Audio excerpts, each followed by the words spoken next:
Hello दोस्तों, मैं मनीष और आप सब देख रहे हैं विंसम क्लासेस। आज की इस वीडियो में हम सब रेनेसेंस एज या रेनेसा पीरियड के बारे में बात करेंगे, जिसका टाइम ड्यूरेशन 1400 एडी से 1558 एडी तक माना जाता है। तो जो रेनेसा पीरियड है उसमें लिटरेचर का पुनर्जागरण काल से माना जाता है। साहित्य का जो पुनर्जागरण कब होता है तो 1400 ईस्वी से 1558 ईस्वी के मध्य में होता है। इसी और लिंक टेलीग्राम लिंक जो है डिस्क्रिप्शन में दिया गया है, उससे आप टेलीग्राम चैनल ज्वाइन करके संबंधित पीडीएफ और ढेर सारे क्विजेस को पा सकते हैं। तो चलिए शुरू करते हैं इस वीडियो को। तो रेनेसा की बात करें तो ये 1400 से 1558 एडी तक होता है। इसे हिंदी में हम सब पुनर्जागरण कहते हैं। पुनर्जागरण किसका पुनर्जागरण? हम लिटरेचर पढ़ रहे हैं तो साहित्यिक पुनर्जागरण को ही 1400 से 1558 ईस्वी के बीच में रेनेसा कहा जाता है। ठीक है। रिवाइवल ऑफ लर्निंग होता है किस लर्निंग का? तो ये होता है ग्रीक लिटरेचर, जो ग्रीक साहित्य होता है उसका यहाँ पे क्या होता है हम लोग देखने को मिलता है कि उसी साहित्य का यहाँ पर जो है पुनर्जागरण होता है, उसी का रिवाइवल होता है। ओके। रेनेसां शुरू कहाँ से होता है? तो ये इटली के फ्लोरेंस शहर से शुरू होता है। तो एक क्वेश्चन यहाँ से बन सकता है कि रेनेसां की शुरुआत कहाँ से हुई थी, पुनर्जागरण की शुरुआत कहाँ से हुई थी? तो वो जो है फ्लोरेंस सिटी ऑफ इटली से इसकी शुरुआत होती है। हमें यहाँ पर एक युद्ध देखने को मिलता है, बैटल ऑफ एगिनकॉल्ट, जो कि 1415 में लड़ा गया था हेनरी फिफ्थ और फ्रांस के बीच में। हेनरी फिफ्थ जो थे कहाँ के राजा हुआ करते थे? तो ये इंग्लैंड के राजा थे और जो कि एक अत्यधिक स्ट्रॉन्ग शासक थे। देखिए, जब तक सत्ता जो है आपकी वो रहेगी, स्थिर रहेगी, तभी तक विकास कार्य ढंग से हो सकती है। तो यहाँ पर हमने इससे पहले देखा 14 से पहले 64 के टाइम राजा थोड़े कमज़ोर होते थे। हेनरी फोर्थ के टाइम तो ढेर सारे दंगे हुए। एडवर्ड और रिचार्ड के टाइम युद्ध ही लड़े जाते थे। उससे पहले भी जो राजनीतिक स्थिरता जो थी नहीं थी, इस वजह से साहित्यिक कार्य भी कम हुए। तो बैटल ऑफ एग्निकॉल्ट में हेनरी फाइव जो है विजयी होते हैं और फ्रांस जो है उस बैटल में हार जाता है। ठीक है।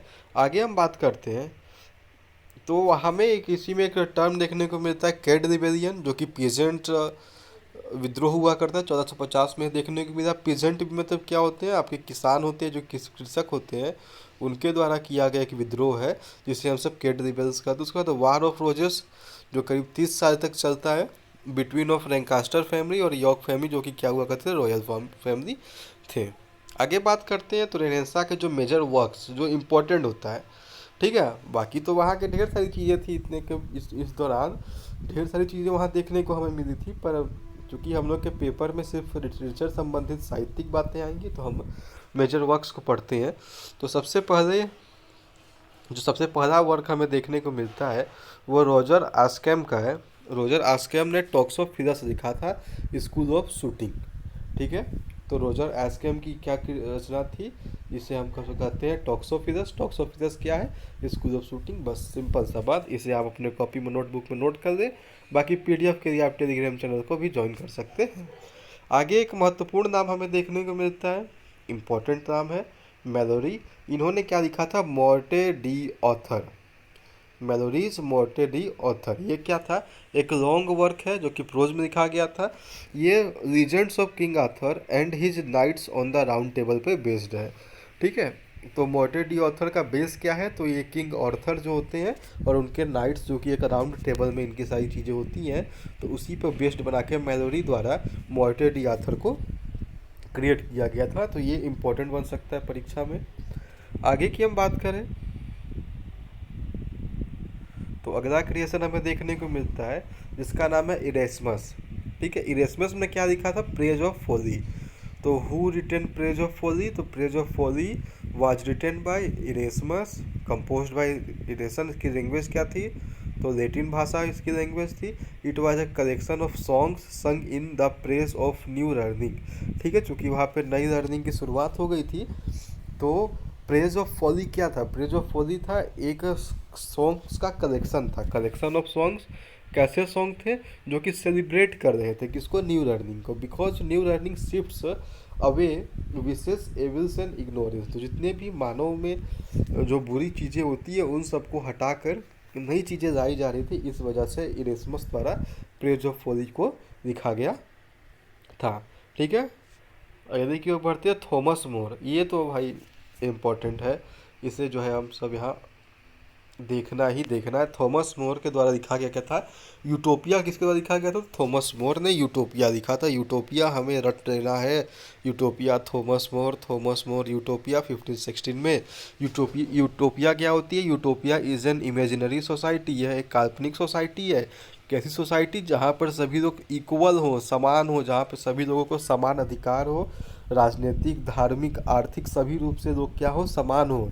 ठीक है, ऐसा संभव है, ऐसा संभव कभी नहीं हो सकता, क्योंकि सभी लोग कभी भी समान नहीं हो सकते।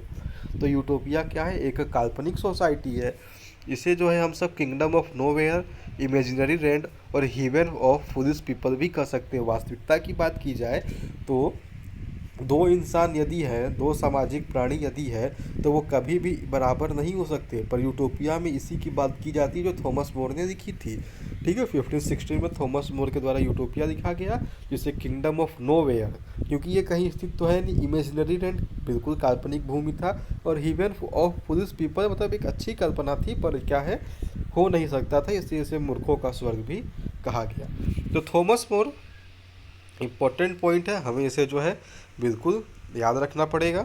बढ़ते आगे की ओर हम देखते हैं क्या है, it is a powerful and original study of society. जो इस बुक को जब हम पढ़ते हैं तो देखने को क्या मिलता है कि इस बुक में जो है सोसाइटी के बारे में ढेर सारी चीज़ें जो है बताई जाती हैं।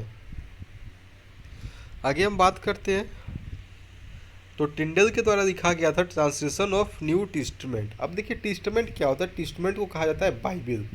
ठीक है, बाइबिल आप सब जानते होंगे, क्रिश्चियंस के लिए बहुत ही होली पुस्तक का है, Holi book for Christians is Bible.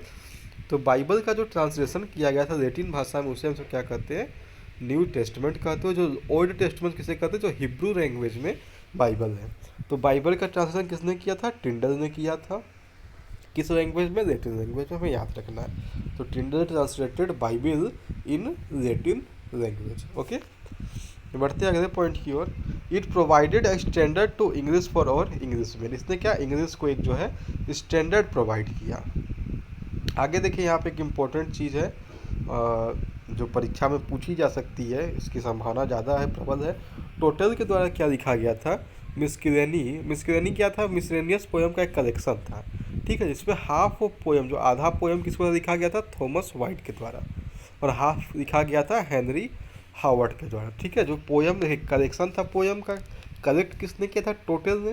Total क्या किए थे, बस उसे कलेक्ट करते, उसे लिखने काम करते थॉमस वाइट और हेनरी हावर्ड। इसे हेनरी हावर्ड क्या थे, अर्ल ऑफ सरे भी थे। तो मिसकेलेनी बेसिकली क्या था, कलेक्शन ऑफ पोएम्स था, जो कि रिटन बाय था Thomas Wyatt and Henry Howard. ठीक है, अब यहाँ पर देखिए बहुत ही महत्वपूर्ण चीज़, परीक्षा के दृष्टिकोण से सबसे ज़्यादा महत्वपूर्णता इसी की बनेगी कि ब्लैंक वर्ड्स को इंट्रोड्यूस किसने किया था। तो ब्लैंक वर्ड्स को इंट्रोड्यूस करने वाले कौन थे, सरे थे। ठीक है, सरे introduced blank words, and what and सरे, वाट और सरे मिलकर किसको इंट्रोड्यूस करते हैं, सोनेट को। कहाँ पर, यूके की बात हो रही है। वैसे सोनेट का जन्मदाता देश कौन है, आप सब पहली बात जानते हो, इटली से सोनेट का जन्म हुआ है। पर यूके में अगर हम बात करते हैं कि सोनेट को किसने इंट्रोड्यूस किया, तो इस पर सबसे इम्पोर्टेंट नाम आता है थॉमस वाइट का। उसके बाद हेनरी हावर्ड, या उन्हें हम सब क्या कहते हैं, सरे भी कह के बुलाते हैं। तो ये पॉइंट जो है हमें ज़रूर याद रखना है, सरे इंट्रोड्यूस्ड ब्लैंक वर्ड्स और वाइट इंट्रोड्यूस्ड सोनेट्स। ओके, अब कुछ बात कर देते हैं महत्वपूर्ण। वहाँ पे जो सबसे पहला ट्रेजेडी किसके द्वारा लिखा गया था, तो फर्स्ट रियल ट्रेजेडी जो उसका क्या नाम होता है, तो सबसे जो पहला ट्रेजेडी था उसका नाम था गोरबोडक। ठीक है, गोरबोडक, या इसे कहा जाता है फेरेक्स पोरेक्स। तो इसके दो नाम होते देखने को मिलते, एक नाम क्या है गोरबोडक, एक नाम है इसका फेरेक्स पोरेक्स। दोनों क्या है, फर्स्ट रियल ट्रेजेडी, प्रथम ट्रेजेडी का नाम क्या है, गोरबोडक। लिखा किससे गया था, लिखा गया था सेक्विल और नॉर्टन के द्वारा। ठीक है, सेक्विल और नॉर्टन के द्वारा मिलकर गोरबोडक लिखा गया था, जो कि क्या होता है, फर्स्ट रियल ट्रेजेडी है। गोरबोडक में होता क्या है, गोरबोडक एक किंग होता था, जो बूढ़ा होने पर, बूढ़े होने पर वो अपने राज्य को फोरेक्स और पोरेक्स नामक दो अपने बेटों में बांट देता था, इन्हीं के बीच की लड़ाई झगड़े को, और लास्ट में क्या होता है, फेरेक्स पोरेक्स गोरबोडक उसकी वाइफ सभी लोग जो है डेथ हो जाते हैं। तो इसी को हम सब गोरबोडक नामक ट्रेजिडी में पढ़ते हैं।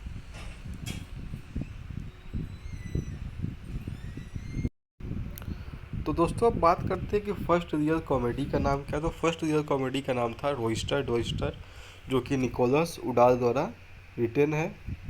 तो प्रश्न पूछ सकता है first real comedy Roister Doister written by Nicholas Udall. ये कॉमेडी था, 5 एक्ट्स में था और जो था एक विडो और मर्चेंट की कहानी पर था। विडो का नाम क्या था, क्रिश्चियन, और मर्चेंट का नाम क्या था, गुडरक नाम था, जो कि दोनों की शादी हो जाती है। बीच में क्या एक कहानी रहती है, जो लाल्फ नाम का एक इंसान रहता है, वो भी इस विडो से शादी करना चाहता है।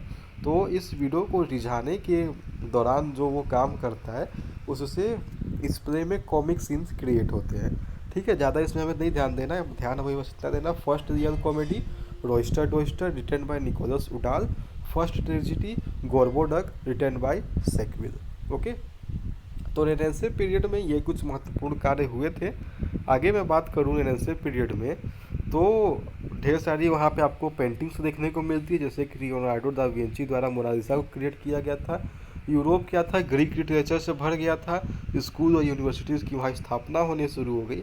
उससे पहले जो चर्च हुआ करते थे, चर्च में क्या धार्मिक चीज़ें पढ़ाई जाती थी, रिलीजियस स्टडी होते थे। पर रेनेसां के बाद चर्च में क्या धार्मिक चीज़ें, रिलीजियस चीज़ें नहीं पढ़ाने जाने लगी। वो चर्च क्या बन गया, और भी चीज़ों का जरिया बन गया, जो कि स्टडी का साधन वहाँ पे बनता है।